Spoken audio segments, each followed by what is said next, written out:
Assalamualaikum warahmatullahi wabarakatuh. Perkenalkan, nama saya Elo Kufaiko El Hazim. Saya merupakan mahasiswa pendidikan jarak jauh di UIN Cyber Syekh Nurjati Cirebon. NIM saya 22811300710 dari kelas A15. Pada kesempatan kali ini, saya akan mempresentasikan proposal penelitian tindakan kelas untuk memenuhi tugas mata kuliah Classroom Action Research, penelitian tindakan kelas yang diampu oleh yang terhormat Ibu Milhatun SPD MPD. Baik, saya akan langsung mempresentasikan proposal saya dengan judul Peningkatan Kemampuan Menghafal Al-Quran pada Pelajaran Al-Quran Hadis melalui Teknik Murojaah Bersama pada kelas 7 Madrasah Sanawiyah Nurul Huda Kabupaten Majalengka, semester ganjil tahun pelajaran 2024-2025. Baik, kita langsung saja. Yang akan kita bahas yaitu ada 3 bab. Yang pertama ada bab 1 pendahuluan yang terdiri dari latar belakang masalah, rumusan masalah, cara pemecahan masalah, tujuan penelitian, manfaat penelitian, definisi istilah, dan hipotesis. Dan di bab 2 ada landasan teori dan pengajuan hipotesis yang terdiri dari landasan teori dan kerangka berpikir. Selanjutnya di bab 3 ada metode penelitian yang terdiri dari setting penelitian, subjek penelitian, data dan sumber data, teknik pengumpulan data, teknik analisis data, indikator keberhasilan penelitian, dan prosedur penelitian. Selanjutnya kita langsung masuk bab 1 yaitu pendahuluan. Poin pertama yaitu latar belakang masalah. Al-Quran Hadis atau Qurdis adalah mata pelajaran yang bertujuan untuk mengenal, mempelajari, serta mengamalkan ajaran-ajaran Islam yang bersumber dari Al-Quran dan Hadis. Mata pelajaran ini penting, sangat penting, karena Al-Quran dan Hadis merupakan sumber utama ajaran Islam yang menjadi pedoman hidup umat Islam.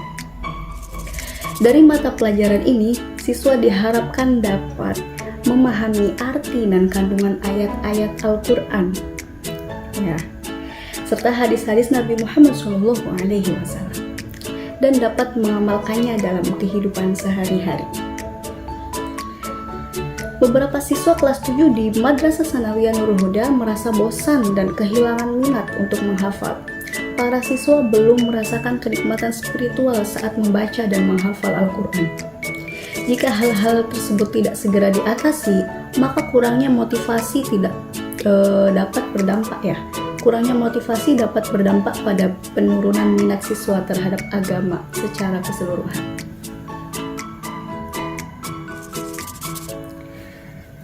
Yang kedua, rumusan masalah. Yang pertama ada bagaimana penerapan teknik pembelajaran murojaah bersama dapat meningkatkan kemampuan menghafal peserta didik pada mata pelajaran Al-Quran Hadis di kelas 7 Madrasah Sanawiyah Nurul Huda pada setiap siklus. Dan rumusan yang kedua yaitu bagaimana hasil belajar peserta didik pada mata pelajaran Al-Quran Hadis di kelas 7 Madrasah Sanawiyah Nurul Huda setelah menggunakan teknik pembelajaran murojaah bersama di akhir siklus. Selanjutnya ada cara pemecahan masalah. Peneliti menerapkan strategi membangun lingkungan belajar yang kondusif sebagai salah satu alternatif untuk memecahkan masalah yang dihadapi oleh siswa kelas 7 Madrasah Sanawiyah Nurul Huda.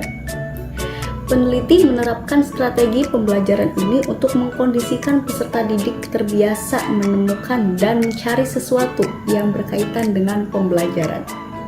Dalam strategi ini, peserta didik lebih aktif dalam memecahkan masalah, sedangkan guru berperan sebagai pemberi petunjuk cara memecahkan masalah. Yang keempat ada tujuan penelitian. Berdasarkan rumusan masalah di atas yang tadi disebutkan, maka tujuan dari penelitian ini adalah yang pertama, mendeskripsikan penerapan teknik pembelajaran murojaah bersama untuk meningkatkan hasil belajar peserta didik pada mata pelajaran Al-Quran Hadis dalam menghafal Al-Quran di kelas 7 MTS Nurul Huda pada setiap siklus. Yang kedua, mendeskripsikan hasil belajar peserta didik pada mata pelajaran Al-Quran Hadis dalam menghafal Al-Quran di kelas 7 MTS Nurul Huda setelah menggunakan teknik pembelajaran murojaah bersama di akhir siklus. Selanjutnya yang kelima ada manfaat penelitian. Ya, penelitian ini diharapkan dapat meningkatkan kemampuan belajar siswa kelas 7 MTS Nurul Huda. Kegiatan menghafal Al-Quran secara bersama-sama dapat membentuk karakter siswa menjadi lebih disiplin, sabar, dan bertanggung jawab. Penelitian ini juga diharapkan dapat meningkatkan kualitas pembelajaran di MTS Nurul Huda. Guru dapat memperoleh metode atau teknik pembelajaran yang lebih efektif dan inovatif untuk meningkatkan motivasi siswa dalam menghafal Al-Quran. Penelitian ini diharapkan dapat menjadikan Madrasah Tsanawiyah Nurul Huda menjadi sekolah yang unggul dalam bidang keagamaan.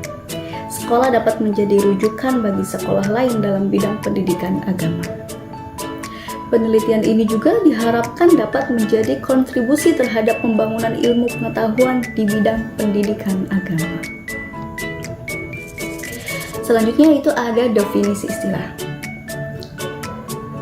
Yang pertama ada Al-Quran Hadis. Profesor Dr. Ashumardi Azra menyatakan bahwa Al-Quran adalah kitab suci yang menjadi pedoman hidup. Bukan hanya kumpulan ayat suci yang harus dibaca, tetapi juga harus dipahami dan diimplementasikan dalam kehidupan sehari-hari. Sedangkan hadis adalah kumpulan perkataan, perbuatan, dan persetujuan Nabi Muhammad SAW yang menjadi sumber hukum kedua setelah Al-Quran. Yang kedua ada murojaah bersama. Para ahli dan praktisi pendidikan Islam mendefinisikan murojaah bersama sebagai aktivitas kolaboratif dalam mengulang atau menyegarkan hafalan Al-Quran. Kegiatan ini biasanya melibatkan sekelompok penghafal yang bersama-sama mengulang ayat-ayat yang telah mereka hafal sebelumnya untuk menjaga dan memperkuat hafalan mereka. Dan yang terakhir ada hipotesis. Yang pertama, penerapan teknik pembelajaran murojaah bersama dapat meningkatkan kemampuan menghafal dan hasil belajar peserta didik dalam mata pelajaran Al-Quran Hadis di kelas 7 MTS Nurul Huda tahun pelajaran 2023-2024. Tahun pelajaran 2024-2025. Yang kedua, setelah menerapkan teknik pembelajaran murojaah bersama, hasil belajar peserta didik pada mata pelajaran Al-Quran Hadis dalam menghafal Al-Quran di Madrasah Tsanawiyah Nurul Huda dapat meningkat. Bab 2, landasan teori dan pengajuan hipotesis. Yang pertama ada landasan teori. Landasan teori ini diantaranya yang pertama yaitu konsep menghafal Al-Quran, yang kedua ada teknik murojaah, dan yang ketiga ada penerapan teknik murojaah dalam pembelajaran Al-Quran Hadis. Yang kedua ada kerangka berpikir. 1. Hubungan teknik murojaah dengan peningkatan kemampuan menghafal Al-Quran. 2. Bagaimana teknik murojaah bisa diterapkan dalam pembelajaran Al-Quran Hadis. Bab 3. Metode penelitian. Yang pertama ada setting penelitian. Penelitian ini dilakukan di kelas 7 Madrasah Tsanawiyah Nurul Huda pada mata pelajaran Al-Quran Hadis semester ganjil pada tanggal 3 bulan November 2024. Subjek penelitian.